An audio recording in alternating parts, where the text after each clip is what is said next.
should we be concerned about England? Hello guys, welcome back to another video on the channel, and today we're doing, should we be concerned about England? Yeah, after the last 10 days, it's been a shocking 10 days. I'm just going to have a process, just a rewind of it. Honestly, should we be worried about... I don't know, I'll be surprised we beat Iran. That just says something. I'll be surprised if we beat Iran. The last 10 days have been shocking. 1-0 loss to Hungary, poor. We were poor that game. And in these games, it's not like we've looked good. We've had chances, that's because we have the talent and we have the team to get chances. But it's not that, it's just, I don't know what it is. Like, it's just, we've been poor. We've been mega poor. And that's the thing, that's the annoying thing. Like, we have had the players that have chances, we just have not looked good. There's a few outstanding, like, a few players who've actually looked really good. Bellingham's looked really good in a few games, Rice looked good in a few games. But I haven't seen out of those 4 games a game where we actually look good.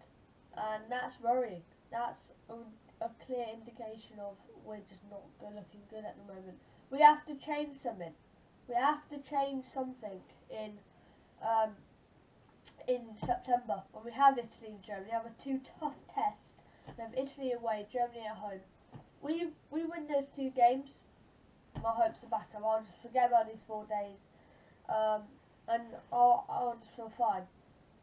We lose those 2 games, they'll be really questioning worries about going into World Cup, because that's October, November.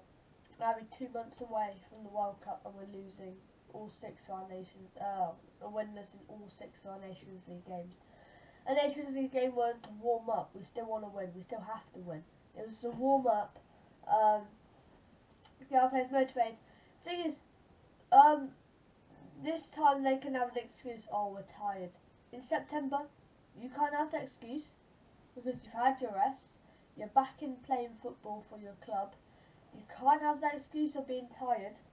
We've got Kane. We have to Kane and Aston Villa. Kane's been alright, to be fair. Kane, Bellingham, Rice has been good. Pickford, when he played, was actually alright, to be fair. We've had a few decent players. Mount has been shocking. I think Foden way over Mount. I think Mount's just like that.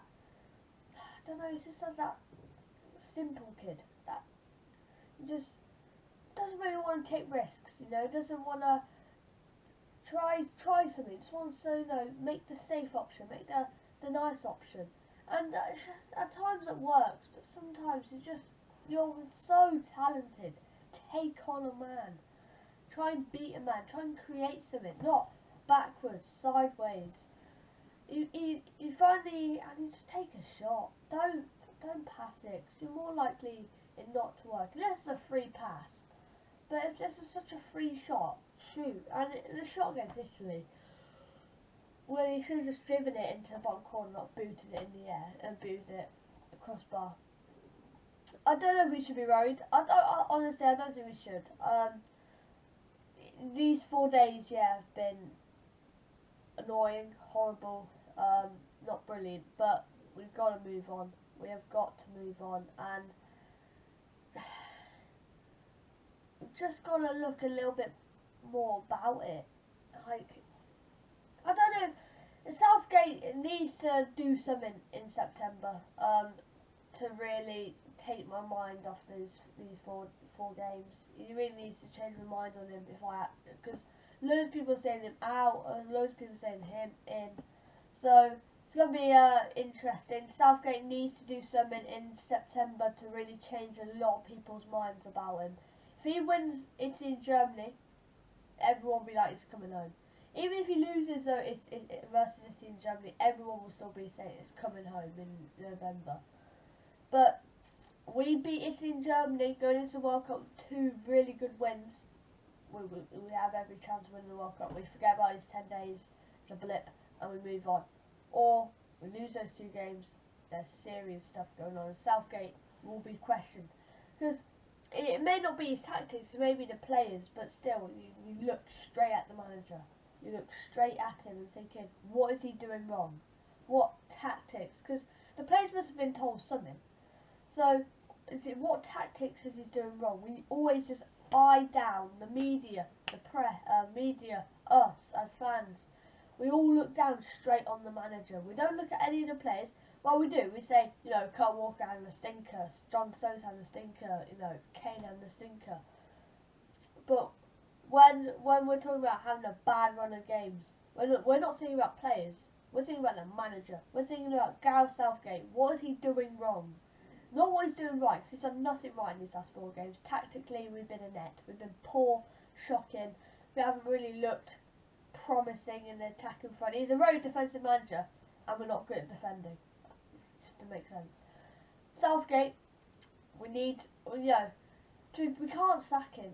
He's just had a bad 4 games. What did he do in the World Cup? He got a very poor England side to the semi-finals. People saying it's luck. Luck, not really luck.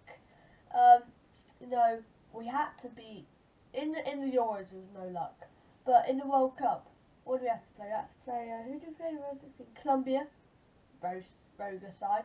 Very a solid side. We beat them on penalties. Then Sweden, no mugs.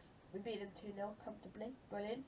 And in the big games. We don't look at these little games. Don't look at the San Marinos or the Albanias where we played poor. We didn't play poor in San Marino fashion, but we should fashion. But we don't look at the small games and think how many goals we can get. We look at the big games. Is he capable of those big games? Is he capable of making the right tactical decisions at the right time in those big games? The World Cup semi-finals, the finals of competitions. And so far in the World Cup and the Euros he hasn't. He's flopped. He's a Pep of international. He flops and he bottles it when you just need to be sure. He just bottles it in the big games. World Cup, we go 1-0 up in the 5th minute. Defensive. We're going to sit back and we'll just let them on us, and eventually they'll score. Eventually they'll crack the coconut. And it's been poor. Euros, 1-0 up 2 minutes in. Go for a second, go for a third. Make this a game ours. Who cares if we win 5-0? We won a trophy. Honestly, I couldn't care less. We beat a team 3-0. I couldn't care less. I just want to win. Either way, I just want to win. If we thrash a team and it's an easy win, I don't really care. We won. Imagine we beat Brazil 3-0. We've won the World Cup. No one would care if it's an easy match. It will never be easy in the World Cup. If we do play Brazil, it will never be easy. But yeah, it does go down to that question. What has gone wrong in these last 10 days? I honestly do not know what's gone wrong. Tactically, Southgate, it could be many figures. Tactically, Southgate, tiredness, fatigue, don't want to play really. I honestly couldn't care less about the Nations League. These next 2 games, we have to go for it. We have to win. What's that? Is that a moth? We have to win those next 2 games. We have to win. I'll be disappointed if we don't. We have to beat Italy and Germany to really get my hopes up of winning this. But yeah, so tactically Southgate poor, being tired and all that stuff. Definitely there. But yeah, that wraps up the video. Don't forget to subscribe, hit the notification bell. Road to 90 with 4 away. 4. I'd be so happy if I make it, man. So happy. But yeah, it's all gone down to you guys. Thank you for the support recently. And yeah, see you guys later. Bye.